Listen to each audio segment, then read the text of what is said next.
Hey everybody, Tim here with today's episode of Discovery, Season 1, Episode 4, The Butcher's Knife Cares Not for the Lamb's Cry, which is actually the second longest title for Star Trek. I don't remember what the first one is. It's like, For the World is Hollow and I've Touched the Sky or something like that. But it's from the original series, so that's kind of cool. I don't know. It's an okay episode. It's better than I remember it to be. But, like, still, any scene with the Klingons in it, like, boop, I'm out. Like, I can't focus. As soon as they start talking, I just grab my phone. Like, I don't know. So we'll start from the top, work our way down like usual. The fact that Michael Burnham has a temporary assignment, rank none, still pisses me off. Because I was like, no, you're a mutineer. But the fact that other people still get that, and we even hear it in other episodes, where they're like, you can't have her. And Lorca's like, I'll do what I want. Like, I'm Lucius Malfoy. Like, whatever. Just moving along. The whole simulation with the Klingons and them getting destroyed, very Kobayashi Maru-like, but they didn't actually name drop it, so it's like, ugh, if they had, would I have liked it more? It's hard to say, but whatever. I do love Lorca's line about, like, we'll do better. Well, it's hard to do worse. Like, damn. Like, if I was anybody, it's one of those, like, watching it, I was like, that's great. If I was one of the people on the bridge, I'd be like, go fuck yourself, by the way. Yeah. So, like, I don't know. It's one of those difficult decisions. A lot more of Vok and just watching him struggle on the ship. Like, I'll admit, like, again, when I first watched this season, like, when it first came out, did not care about the Klingons. Knowing about Vok, knowing about the show, I tried to listen a little bit.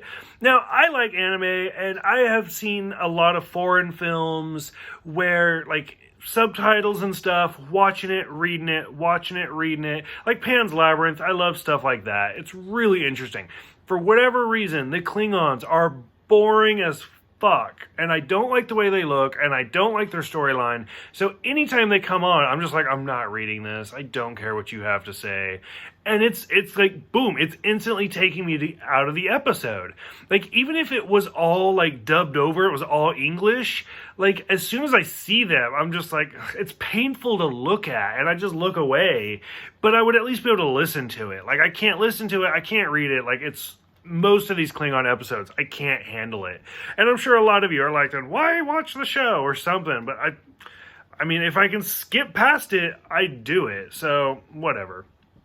Admiral Cornwall makes her first appearance talking about all the Klingons attacking. I kind of picked up on this in the back of my brain, but I didn't bring it up. And then somebody actually commented, and they brought it up, and I was like, okay, now I feel obligated to bring it up. So anytime in Star Trek, in The Next Generation, anytime we talk to somebody, it's always the view screens. It's not until Deep Space Nine, it's not until the end of Deep Space Nine, where we actually get those holographic representations, where they actually, like, show up. Oh, you're on my bridge now.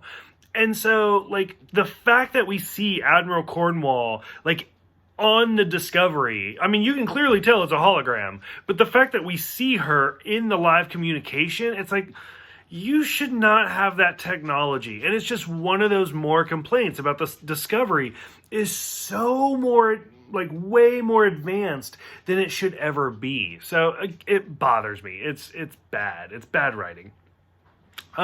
So that being said, we finally see Discovery do its jump where it spins.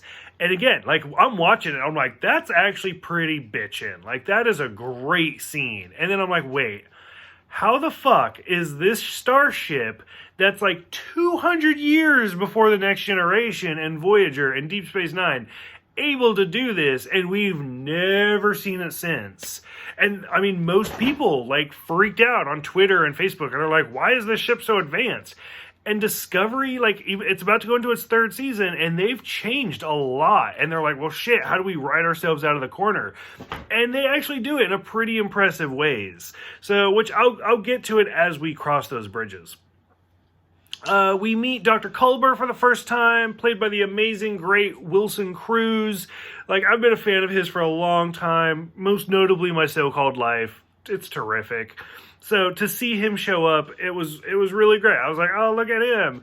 And just his scenes with Stannis, and it's like, okay, like, what's going on there? Like, you can clearly tell, but we'll get to those episodes when we get there. the whole line about like how this is not a science ship, it's a warship. Well, that's not what I signed up for. Well, there's the fucking door. So, I mean, I've said it before. Some people have disagreed. Some people agree. Starfleet is the military. Like, it's not the Army, it's not the Marines, whatever, but it is a branch of military. And so, you know what? You signed up to be here. You're here now. Like, that's the way it is. So, that whole thing, watching the security officer get killed was just pointless. Like, I understand her character, but you know what? At this point, you're Tasha Yar. Like, you were brought in to be this badass bitch, and then poof, you were taken out because you were an idiot. Like, she had no character development. She had no point being in the show. And she was actually interesting. Like, I would have loved to see her continue. And it's like, oh, nope, now you're dead because you wanted to shoot an animal. Like, it was bad. It's one of those, like, small things that, like, if you're a big fan of a show and you hear them mention a familiar term, your ears kind of perk up.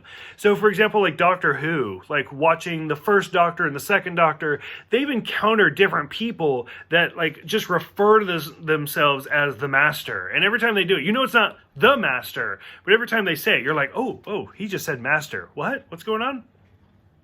This was one of those moments where Michael's talking, and she's like, "They found the creature in their lower decks." And I was like, "Whoa, what? What's going on with the lower decks? What's happening? What's going on? What is it?" And I mean, it's a shout out to the Next Generation, and then I'm sure they had no idea. Well, they actually probably did have an idea. 2 years later, it's like a few months away for us. Nickelodeon is going to have a Star Trek cartoon show called Lower Decks. So anytime you hear Lower Decks, it's like your ears kind of perk up. Kind of like if they were like, oh, the creature likes to hide in the inner light. You'd be like, oh, what about the inner light? What's going on with the whistle? But whatever. You can clearly tell the creature does not like doing the jump. And it was heartbreaking listening to it kind of like cry in the background. I was like, oh... Like, this is like the opening scene of John Wick. I don't like it. Like, why is this going on? Like, the whole, like, Vok, like, having to do this plan. Well, what are you going to have to sacrifice? Everything. Ooh. Like, how ominous can you be? And again, like, I didn't know it at the time, but now I know what that plan was. And it's like, okay, that's a little bit more interesting, but not really. And then finally, just Captain Georgiou's last will and testament being the telescope. I was like, I mean, if you have to end an episode, I guess that's one way to do it. Like, I actually assumed she would go and find, like, Saru and be like, Saru, let's open it together. Nope, she just opens it and she has a telescope now. So it's like, okay, that's a thing.